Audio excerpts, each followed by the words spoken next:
नज़रों में उठें कैसे और दिल में बैठें कैसे, बता रहे हैं महाराज जी। मैं उतरना चाहता हूं। नजरों में उतरना और दिल में उतरना कठिन है। नजरों से उतरना और दिल से उतरना अपेक्षाकृत सरल है। एक बेटा एक नगर में 10th क्लास में टॉप किया। धीरे धीरे जैसे टॉप किया तो पता चला कि समाज में लोग जानने लगे, मंदिर में लोग जानने लगे उसको।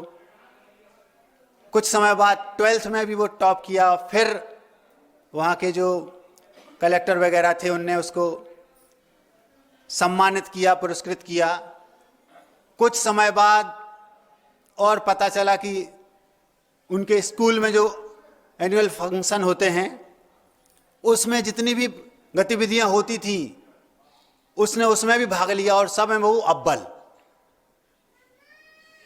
पता चला पर्युषण पर्व आए, पर्युषण पर्व में उसने धार्मिक अनुष्ठान किए, पूजन अभिषेक भी किया,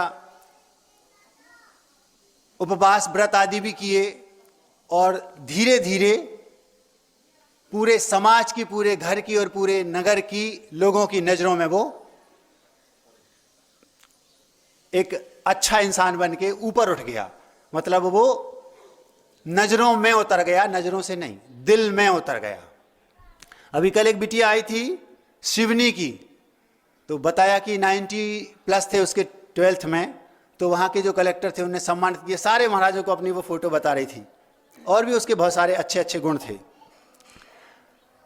नजरों में उतरने के लिए मेहनत लगती है। 10-12 खंड का आपको मकान बनाना हो, 2-4 खंड का भी बनाना हो, समय लगता है, वर्ष लगते हैं। लेकिन नजरों से उतरने में ज्यादा समय नहीं लगता। एक बेटा यदि मान लो किसी के यहां उसने चोरी कर ली, अखबार में छप गया उसने चोरी की, 2-3 बार फिर ऐसे ही कोई उल्टे सीधे काम किए, पता चला छेड़खानी कर दी कहीं,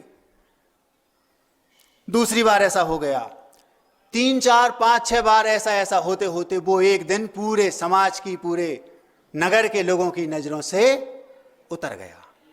कुछ लोग नजरों में उतरते हैं और कुछ लोग नजरों से उतरते हैं। मैं चाहता हूं कि आप लोग सबकी नजरों में उतर जाएं, दिल में उतर जाएं, दिल से ना उतरें।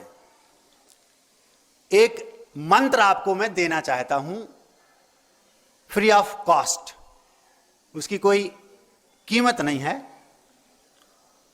वो मंत्र मुझे मेरे गुरु ने सामूहिक रूप से एक प्रवचन में सबको दिया था, मैंने तो ले लिया। हमने कहा फ्री की चीज है, क्या बुराई, ले लो। महामंत्र से भी बड़ा वो मंत्र है जो हम आपको दे रहे हैं। गुरु जी ने दिया था, चीज उनकी है, हमारे थ्रू आपके पास तक पहुंच रही है। महाराज जी हमने तो सुना है णमुकार मंत्र से बड़ा कोई मंत्र नहीं होता, और आप तो कह रहे हैं वो मंत्र उससे भी बड़ा। उससे भी बड़ा वो मंत्र है जो हम आपको दे रहे हैं। यदि आपको दुनिया की नजरों में उतरना है तो क्या मंत्र है महाराज जी? प्रवचन बाद में देना महाराज जी, पहले मंत्र दे दो, उससे रिद्धि सिद्धि तो होगी ना, पैसा तो बढ़ेगा घर में। सुनते जाओ।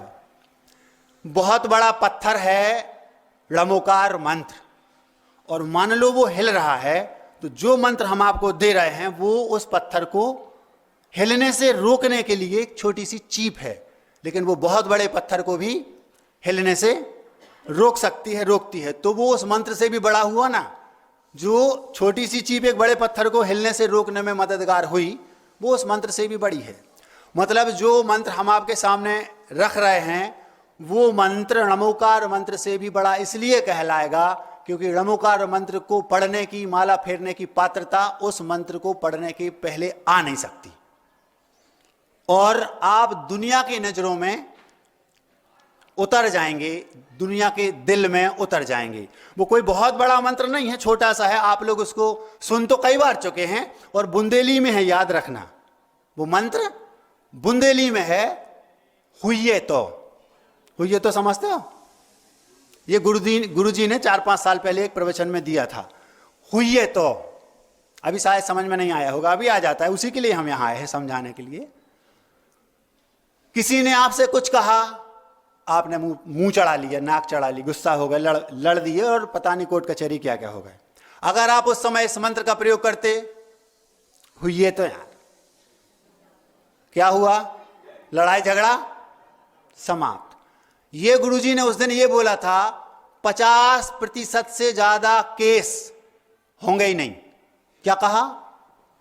हुई तो ये ऐसा मंत्र है 50% से ज्यादा केस होंगे नहीं। किसी भी लड़ाई झगड़े की, चाहे वो घरेलू हो, चाहे सामाजिक हो, चाहे बड़ा हो, पारिवारिक हो, कैसा भी कोई केस हो, उसकी शुरुआत बहुत छोटी सी बात से होती है। और अगर आपने उसी समय कह दिया हुई तो यार, झंझट समाप्त। ये अगर आपने इस मंत्र को अपने जीवन में उतारा, किसी की भी नजरों में चढ़ने में आपको देर नहीं लगेगी, किसी के भी दिल में आप उतर सकते हैं, ज्यादा देर नहीं लगेगी। क्या है मंत्र? हुई तो। और आप क्या करते हैं? मैं क्या कम हूं, मैं क्या कम हूं, बस आपने एक कुछ कहा, तुम हमसे कह रहे, आप उसने और जोर से कहा, आपने उसको गाली दी, उसने आपको 4 गाली और दी। पता चला धीरे धीरे लट्ठम लट्ठा, क्या बोलते आप लोग, होने लगी। और फिर इतनी बढ़ गई कि पुलिस आ गई, फिर केस चला, फिर बाद में लास्ट में क्या होता है? समझौता। हर एक घटना का एंड वही है, क्या भैया अब हो गई, गलती हो गई, अब हुई तो कह रहे हो। अगर उसी समय हुई है तो कह देते तो ये झंझट ही नहीं होता। कब कहते हैं? जितने भी केस हैं प्रायः सारे केसों की लास्ट में जाके हुई है तो ही पे समाप्ति होती है। होता कि नहीं? आप कभी भी देख लेना, किसी भी कोर्ट में जाके जब साल 2 साल 5 साल हमारे 10-20 लाख खर्च हो गए, सामने वाले के 10-20 लाख खर्च हो गए, समय खराब हुआ, पता नहीं क्या क्या हुआ, और लास्ट में जाके वो कहेंगे भैया एक काम करो, अपन थोड़ा बैठ लेते हैं यार, क्या मतलब है। आज समझ में आ रही 5 साल बाद। अगर उसी समय तुरंत समझ में आ जाती कि हुई है तो झंझट ही नहीं होता। छोटा मोटा मंत्र नहीं है। इस मंत्र को आप लोगों को अपने अपने घरों में जहां लिखा रहता है ना शुभ लाभ, उसको उतार के हटा दो और लिख लो हुई तो।